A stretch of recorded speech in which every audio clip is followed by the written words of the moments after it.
কলই শাক নিরামিষ করলে যে এতটা মজার হয় আগে কখনোই খাইনি, এই প্রথম খেলাম।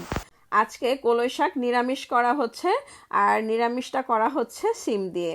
তো সিম প্রথমে কি করা হলো, সিদ্ধ করে নেওয়া হলো, ভাপে দিয়ে নেওয়া হলো, আর এখন কলই শাকটা দিয়ে দেওয়া হলো।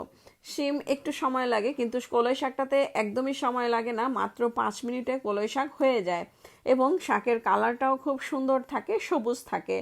ঢাকনা দেওয়া যাবে না, ঢাকনা দিলে কিন্তু শাকের কালারটা নষ্ট হয়ে যায়। তো এই যে শাক এবং শিম একসঙ্গে নেড়েচেড়ে দেওয়া হলো, আর এখন বাগার দেওয়া হবে। এই শাকটা কখনোই বাগার খাওয়া হয়নি, মানে নিরামিষ খাওয়া হয়নি, শিম দিয়ে কখনো খাওয়া হয়নি। এমনিতে ভাজি খেয়েছি কলই শাক, তো আজকে প্রথম কলই শাক এবং শিম একসঙ্গে নিরামিষ করা হচ্ছে, আর বিশেষ করে মাটির চুলায় আপা খুব মজা করে এই নিরামিষটা করছেন। তো আমি তো দেখে প্রথমে অবাক হয়ে গেলাম, কিন্তু আজকে প্রথম খেয়ে আমার কাছে এত ভালো লেগেছে, এতটাই মজার ছিল এই শিম এবং কলই শাক নিরামিষ। শাক খুব সুন্দরভাবে সিদ্ধ হয়ে গেছে, এখন বাগার দেওয়া হবে। আর শাকের কালারটা কিন্তু খুবই সুন্দর, এখনও সবুজ আছে। শাক যেহেতু ঢেকে রান্না করা হবে না, এখন খোলাতে শুকনো ঝাল ভেজে নেওয়া হচ্ছে। আর শুকনা ঝাল অবশ্যই দিতে হবে, কারণ শুকনা ঝালটা দিলে যেটা হয়, এই শাকটা খেতে খুবই ভালো লাগে। বোম্বাই মরিচও দেওয়া হয়েছে। খুব অল্প পরিমাণ পেঁয়াজ কুচি এবং রসুন কুচি দেওয়া হলো, আর তেলও খুব অল্প পরিমাণ। আমাদের মা চাচিদের দেখেছি খুব অল্প তেল মশলা দিয়ে তারা রান্না করেন, খেতে খুবই মজার হয়। আর আমরা অনেক বেশি তেল মশলা দেই, তারপরেও আমাদের রান্না মজার হয় না।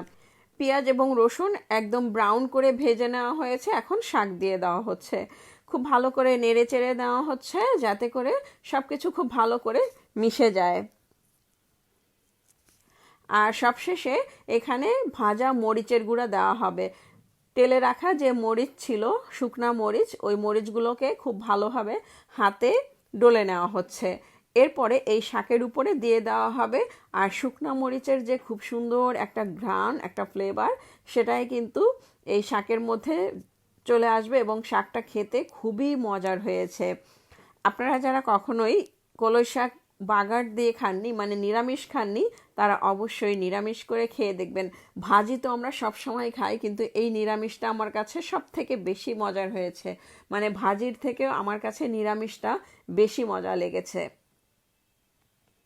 তো এই যে শাকের উপরে মরিচ দেওয়ার পরে নেড়েচেড়ে নেওয়া হলো, এই যে হয়ে গেল মজাদার কলই শাক নিরামিষ। এতটাই মজার ছিল, একবার হলেও ট্রাই করবেন। রেসিপিটি ভালো লাগলে একটা লাইক দিবেন, কমেন্ট করবেন, এবং যারা এখনও আমার পেজটি ফলো করেননি প্লিজ ফলো করে দিবেন।